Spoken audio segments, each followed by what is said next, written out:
ओम शांति। 11 मार्च मीठे प्यारे बाबा के यज्ञ का, ब्राह्मण परिवार का निराला दिन है। ऐसे तो कैलेंडर में हर साल 11 मार्च आती है, लेकिन 11 मार्च 2021 ने एक कमाल का इतिहास बना दिया। हम सब के बीच से हमारी आदरणीय महान विभूति, सबके दिलों पर राज करने वाली दिलाराम बाबा की दिलरुबा, सच्ची दिलरुबा दादी गुलजार साकार पार्थिव देह को छोड़ अव्यक्त वतन में उड़ गई। दादी जी की तपस्या, त्याग, शांति की शक्ति, न्यारा रहने की एक सुंदर कला अविस्मरणीय है। बहुत बार दादी जी से मिलना हुआ, दादी जी से कई प्रकार के कारोबार की बातचीत हुई, सब प्रकार की लेन देन हुई। दादी जी ने बहुत कुछ सिखाया। दादी ने शब्दों के द्वारा भी सिखाया, हस्तों के द्वारा भी सिखाया, दृष्टि के द्वारा भी सिखाया, वाइब्रेशन से भी सिखाया, इशारों से भी सिखाया। दादी की ऐसी सुंदर पर्सनालिटी थी, दादी का ऐसा व्यक्तित्व, मैग्नेटिक, मैग्निफिशेंट, चुंबकीय व्यक्तित्व था। बहुत छोटेपन से दादी जी को मिलना हुआ, और जैसे ही हम एक एक क्षण को याद करते हैं, हमारे दिल दिमाग में दादी की दिव्यता छा जाती है। जब छोटे थे, दादी से मिलते थे, उस समय पर ऐसे गहरे प्यार का अनुभव किया है।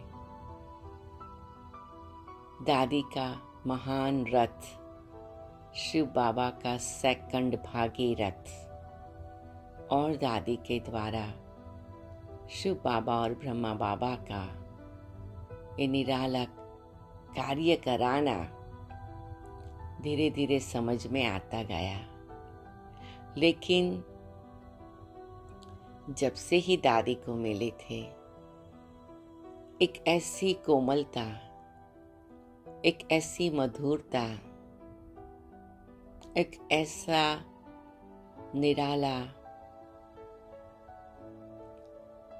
शीतलता का अनुभव दादी कराती थी, जो आत्मा की गहराई तक स्पर्श कर लेता था। मुझे याद आता है, मैं दादी को मधुबन में सबसे पहली बार देखा था। तब मैं ऐसी, जिसको कहे कि सूक्ष्म रीति से प्रभावित हो गई थी कि दादी कितनी नम्र है, निर्माणचित है। दादी ऐसे चलते थे जैसे लगता था दादी के पीछे फूल बिखर रहे हैं। दादी बोलते थे तो भी ऐसा लगता था मोती बिखर रहे हैं। अभी वो सब स्मृतियां आती हैं तो ऐसा निरालापन लगता है। सबसे पहली बार जब मैं मधुबन में दादी को देखा था, जब दादी, उस दिन गुरुवार था, तो दादी के बाल खुले थे और ऐसे दादी एक दो बहनों के साथ बाबा के भंडारे का चक्कर लगा रही थी, दृष्टि दे रही थी। तो कुछ क्षण के लिए तो पहले मैं दादी को पहचान नहीं पाई थी कि यही दादी गुलजार हैं। और फिर तुरंत किसी ने मुझे बताया, यही दादी गुलजार हैं जिसके तन में बाबा की पधरामणी होती है। तो मेरी आत्मा ने ये फील किया कि हाँ, ये वाइब्रेशन तो वही है, ये दृष्टि तो वही है। फिर हम दादी के क्लास में बैठे थे तो दादी ने सुनाया कि बाबा ने उन्हें वरदान दिया था कि तुम्हारी दृष्टि और तुम्हारे शब्द बहुत सेवा करेंगे। तो दादी ने कहा कि उस समय मुझे मालूम नहीं था कि कैसे ये दृष्टि और शब्दों से सेवा होने वाली है, क्योंकि दादी भी उस समय बहुत छोटे थे। तो दादी कहती, हम तो केवल बाबा को देखते रहते थे, लेकिन बाबा के अव्यक्त होने के बाद दादी का जो पार्ट खुला तो वो दृष्टि, वो नज़रें निहाल करने लगी, वो ईश्वर का माध्यम बन गई, प्रभु की कृपा दृष्टि बन गई, परमात्मा की दया दृष्टि बन गई। तो दादी हमेशा अपने उस गहरी शांति के स्वरूप में ज़्यादा ही अनुभव में रहते थे। एक बार दादी बम्बई आए हुए थे। वो ज़माना ऐसा था कि हर छोटी बात का बहुत महत्व था। तो हम सब ने सोचा कि रक्षाबंधन का दिन आ रहा है, तो हम सब दादी को कैसे स्पेशल मीटिंग करेंगे, सेलिब्रेट करेंगे। तो सब कुमारियों ने मिल कर के थोड़ा थोड़ा अपना पैसा इकट्ठा किया और दादी जी के लिए सच्ची चांदी की राखी खरीद किया और दादी जी को पहनाया। उस ज़माने में वो छोटी बात भी बहुत बड़ी होती थी। तो दादी इतना मुस्कुराते हुए सभी कुमारियों को इससे वरदान दिए कि देखो, बाबा के कार्य के लिए हमेशा ऊंचा सोचना, यही ऊंचे ते ऊंची आत्मा बनने का आधार है। और फिर जब भी हम मधुबन आते, दादी हमें ज़रूर विशेष टोली देते, विशेष मुलाकात करते और हर समय पर कुछ न कुछ इशारा देते कि देखो, वर्तमान समय को देखकर अपनी अवस्था को ऊंची बनाओ। दादी का हमेशा यही संकल्प रहता था, ऊंचा जाना है। ऊंचे ते ऊंचे बाप से अपना संबंध इतना बनाए रखो जो नीचे की कोई भी बात तुम्हें असर न करे। कई बार ऐसे होता था, कोई बात मन में होती थी, हम दादी के क्लास में बैठते थे, हमने दादी को कुछ बताया हुआ नहीं होता था, लेकिन ड्रामा अनुसार ही जैसे दादी क्लास में जो पॉइंट्स बताती थी वो हमारे मन को हल्का कर देती थी। तो हम बाद में दादी को कहते थे, दादी आपने ये बात बताई तो कैसे हमारा मन तो न्यारा हो गया। दादी कहती, यही तो ऊंचे ते ऊंचे बाबा के साथ के संबंध का प्रूफ है। कई बार हम देखते थे कि दादी सब दादियों के साथ बैठी हुई होती थी, हम सभी बहनें बैठे हुए होते थे, थोड़ी चिटचाट रूरिहान होती थी। तो दादी प्रकाश मणि अपनी कुछ ऊंचे विजन की बात बताएगी, दादी जान की कुछ उमंग उत्साह की बात बताएगी, लेकिन दादी गुलजार एकदम बीच में साइलेंस में बैठ के सबको दृष्टि देती रहेगी। फिर दादी जानकी या दादी प्रकाश मणि कहते थे, गुलजार दादी आप भी कुछ कहो। कहते, नहीं, आप दोनों दादियों ने जो कहा वो बहुत अच्छा कहा, हम सब उसका पालन करेंगे। तो दादी की नम्रता इतनी निराली थी कि जिसकी हम कोई कल्पना भी नहीं कर सकते हैं। साक्षात भगवान का रथ, फिर भी सबके प्रति का इतना रिस्पेक्ट, सत्कार, आदर की भावना अनबिलीवेबल था। दादी के हर चाल में, हर कदम में पदम थे। हम जब भी मधुबन में बाबा के बच्चों को लेकर जाते थे, दादी उनसे मिलती थी तो सबको ये बार बार याद कराती थी, भगवान मिला है उसकी खुशी है, मैं खुश नसीब आत्मा हूँ ये स्मृति रहती है, खुशहाल फरिश्तों की चाल। ये दादी के कुछ मंत्र होते थे जो विशेष करके नए बाबा के बच्चों को दादी जैसे कान में सुनाती थी, सामने सुनाती थी, लेकिन जैसे कि ये मंत्र को याद रखो, उससे सब काम ठीक हो जाएंगे, सब बातें सरल हो जाएगी, सब रास्ते साफ हो जाएंगे। और जिस रीति से दादी कहती थी, उस समय जो दादी दृष्टि देती थी, जिस रीति से दादी टोली देते थे, दादी का हाथ उनके हाथ को स्पर्श करता था और जैसे कि पारसनाथ बाबा स्पर्श कर रहा है, जैसे कहते पारस का हाथ, पारस का स्पर्श लोहे को सोना बना देता है, ऐसे दादी का भी स्पर्श सब आत्माओं को ऐसे उड़ा देता था। क्योंकि बहुत सारे बाबा के बच्चे तो 1969 के बाद पधारे बाबा के बने। जब ब्रह्मा बाबा तो अव्यक्त हो गए, संपूर्ण हो गए, तो साकार में बाप दादा ने, शिव बाबा परम पिता परमात्मा और ब्रह्मा बाबा संपूर्ण अव्यक्त फरिश्ता, दोनों ने दादी गुलजार के तन द्वारा सभी को ऐसी भासना दी जो उनकी उपस्थिति में अशरीरी बनना, विदेही बनना, आत्मिक स्थिति में स्थित होना सरल हो जाता था। और वो स्मृति लेकर आत्माएं जब मधुबन से अपने स्थान पर वापस लौटती थी, तभी भी सबको ऐसे महसूस होता था वो दृश्य उनकी नज़रों में आए और वो जहाँ भी हो वहाँ उस स्थिति में स्थित हो जाए। तो दादी गुलजार का रथ,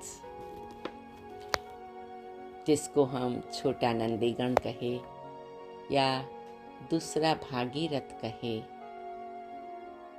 वो तो बहुत ही विशेष रहा, लेकिन साथ साथ दादी गुलजार की आत्मा भी जैसे कि फ्लोलेस डायमंड, बेदाग हीरा थी, जो शुरू से ही एक ऐसी सुंदर कला की मालिक थी, एक कला की कलाकार थी कि निश्चिंत रहना, हल्का रहना, निसंकल्प रहना। क्यों? क्योंकि बहुत बहुत बहुत गहरा विश्वास, सच्ची श्रद्धा और दिल का निश्चय, बाबा बैठा है, बाबा करेन करावनहार है, बाबा कल्याणकारी है। ड्रामा में जो होता उसमें कुछ न कुछ अच्छाई छिपी हुई है। ये जो साक्षात भगवान के महावाक्य, जो मीठे प्यारे ब्रह्मा बाबा ने अनेक विघ्न परिस्थितियां, मुश्किलातों के बीच में पकड़ के रखे और यज्ञ की नाव चलती रही, वो ही कदमों पर दादी के मन की स्थिति, बुद्धि की स्थिति इतनी स्थिर रही कि जो बेहिसाब थी, जब भी यज्ञ में कोई सेवा के कारण, कोई कारोबार के कारण कोई ऐसी बात आती, सभी दौड़ के दादी गुलजार के पास जाते, बाबा को पूछो दादी ऐसा है क्या करें। दादी जैसे कि पहाड़ की तरह अचल अडोल स्थिति में मुस्कुराते हुए, सब ठीक हो जाएगा, बाबा बैठा है, ड्रामा कल्याणकारी है। आने वाला व्यक्ति अनेक प्रकार की बातों से मन ही मन में उलझा हुआ होता, वो दादी की ये शब्द सुनकर बैठ करके जैसे कि ठंडा बर्फ जैसा बन जाता। अरे दादी आप क्या कह रहे हैं। तो ये दादी की आंतरिक ऐसी जो स्थिति थी, जिसको अचल अडोल शब्द भी साधारण लगता है, ये बहुत ऊंची स्थिति थी जो आध्यात्मिकता की पराकाष्ठा थी। तो दादी ने उसके आधार पर पूरे यज्ञ के सभी बाबा के बच्चों को स्थिरता की मूर्ति बनना सिखाया। आधार मूर्त, उद्धार मूर्त, उदाहरण मूर्त बनना सिखाया। दादी की स्थिरता से सबके दिल में स्थिरता आ जाती थी।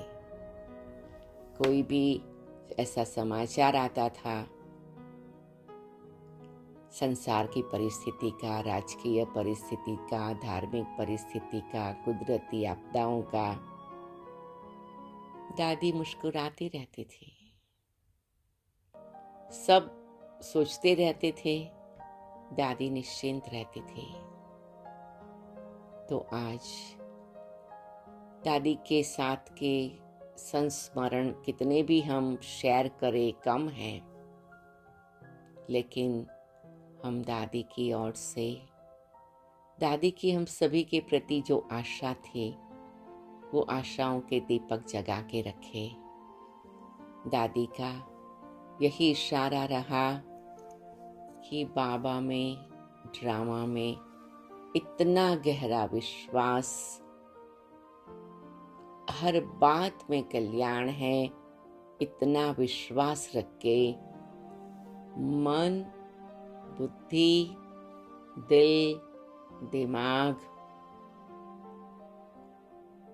दृष्टि, वृत्ति, वाणी, वर्तन, इस 8 एक्सप्रेशन के हमारे जो रूप हैं, उसको सदा शांत बना के रखो, स्थिर रखो,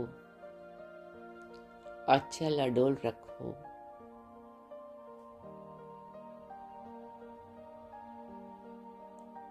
और शीतल मधुर रखो। ये बहुत सूक्ष्म बातें हैं।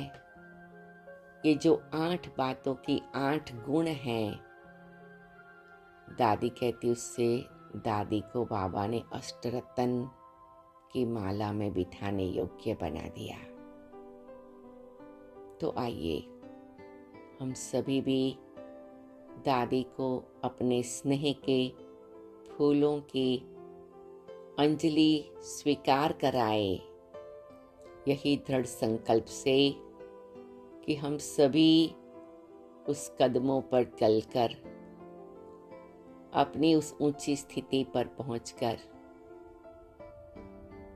प्यारे बाबा का नाम रोशन करें, जैसे दादी ने किया। ओम शांति, ओम शांति।